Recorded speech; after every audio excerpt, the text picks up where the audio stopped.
ఏమండి, మొన్న మెగాస్టార్ చిరంజీవి గారు ఒక సినిమా ఈవెంట్లో అనుకుంటాను.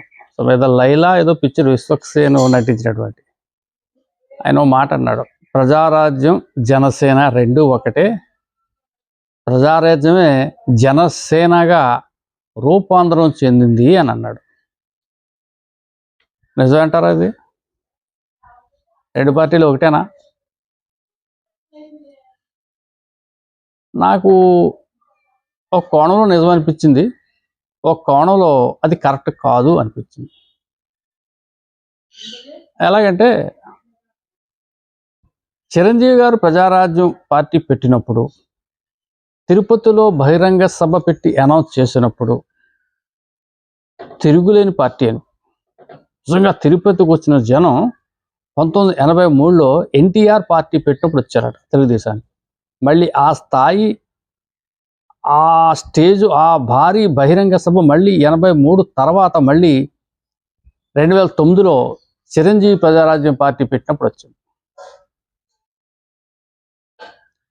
మరి అంత ఊపులో ఆయన పార్టీ పెట్టి తర్వాత ఆయన ఏం చేశాడంటే, తెలుగుదేశం కాంగ్రెస్లో ఉన్నటువంటి కళంకిత నాయకులందరినీ కూడా పార్టీలో చేర్చుకున్నారు.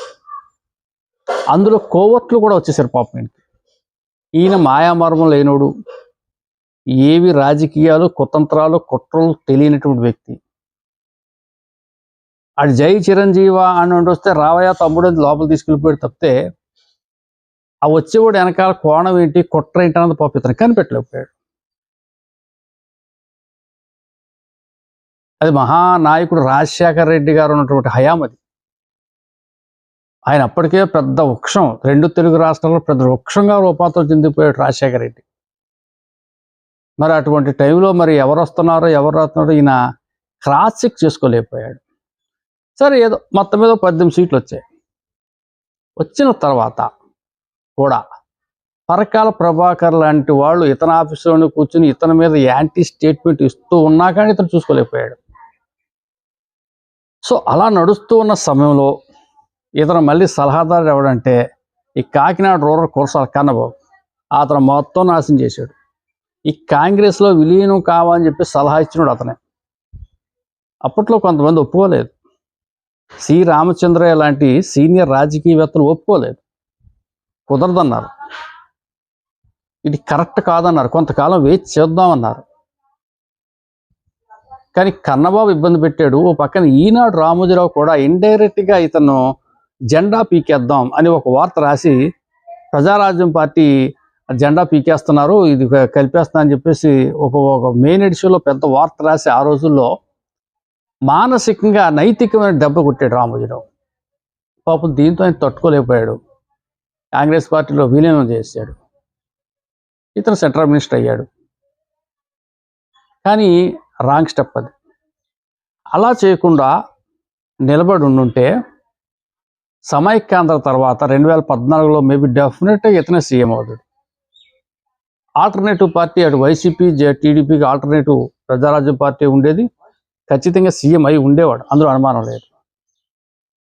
సరే, ప్రజారాజ్యం యొక్క ప్రస్థానం అలా ముగిసిపోతే మరి ఆయన జనసేన ప్రజారాజ్యం పోల్చాడు కాబట్టి నేను చెప్పబోయేది ఏంటంటే, అదే చిరంజీవి స్థానంలో పవన్ కళ్యాణ్ ఉంటే పొరపాటును కూడా అటువంటి పని చేయడు. ఇతను బండా మొండి.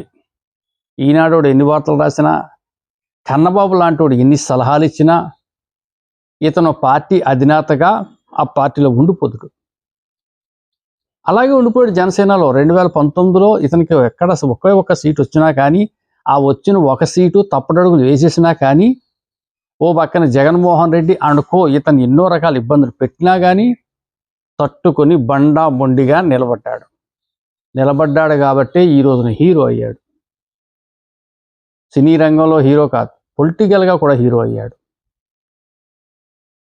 భారతదేశం మొత్తం ఇతని వైపు చూసేలాగా, ఇతని గురించి చెప్పుకునేలాగా ఆరి తేరిపోయాడు ఇతను.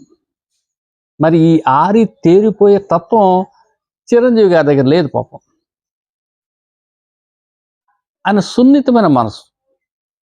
ఎవరైనా విమర్శించినా కానీ ఆ పోలాడు పాపను ఆడైపోతాడని వదిలేస్తాడు. ఇతను తప్పున్నా భరింతాడు, తప్పు లేకపోయినా భరించేస్తాడు. మరి అంత తేడా ఉంది అన్నదమ్ముల మధ్యన.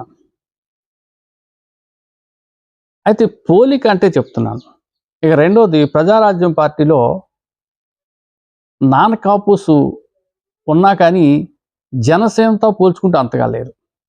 జనసేనల కాపులు మాత్రమే కాదుండోయ్, బీసీలు, ఎస్సీలు, ముస్లిమ్స్ వాళ్ళు చాలా ఎక్కువగా ఈ మధ్యకాలంలో అయితే చాలా టూ మచ్గా పార్టీకి అంకితం అయిపోయారు. మరి పిఆర్పి అలా కాదు. 60% కాపు ఉంటే మిగతా దాంట్లో కొంత ఎస్సీలు ఉన్నారు. ఎస్సీలు బాగానే చేశారు అప్పట్లో పిఆర్పికి. బీసీలు బాగా తక్కువ చేశారు. ముస్లిమ్స్ కూడా పర్వాలేదు. కానీ ఇక్కడ అలా కాదు. జనసేన అనేది అన్ని కులాల పార్టీగా మారింది. దీనికి కూడా పవన్ కళ్యాణే కారణం. అది అంటే ఆయన ఏదో పిఆర్పి జనసేనగా రూపాంతరిందంటే నేను ఒక కోణంలో ఒప్పుకున్నానంటే ఒక కోణంలో ఒప్పుకోలేదని ఒప్పుకోలేని కోణం ఇది. ఒప్పుకునే కోణం ఏంటి అంటే అది రాజకీయ పార్టీ, ఇది రాజకీయ పార్టీ, దాని విధి విధానాలు ఒకటే, దీని విధి విధానాలు ఒకటే, అంతవరకే. కానీ ఈ రెండు పార్టీలకి చాలా తేడా ఉంది. ఏది ఏమైనా చివరిగా చిరంజీవి గారికి ఈ పార్టీ విధానాలు నచ్చాయి. ఆయన మనసులో అనుకున్నాడు, నేను పిఆర్పి పెట్టి ఏం సాధించాను, జనసేన పెట్టి రాష్ట్రాన్ని శాసిస్తున్నాడు తమ్ముడు అని చెప్పేసి తన మనసులో ఒక విధమైన తమ్ముడి మీద దాన్ని ఏమంటారు, ప్రేమ, వాత్సల్యం, దాన్ని ఈ విధంగా అయినా వెళ్ళగెక్కాడు. అంతే, అంతకంటే ఇవ్వలేదు. Thank you.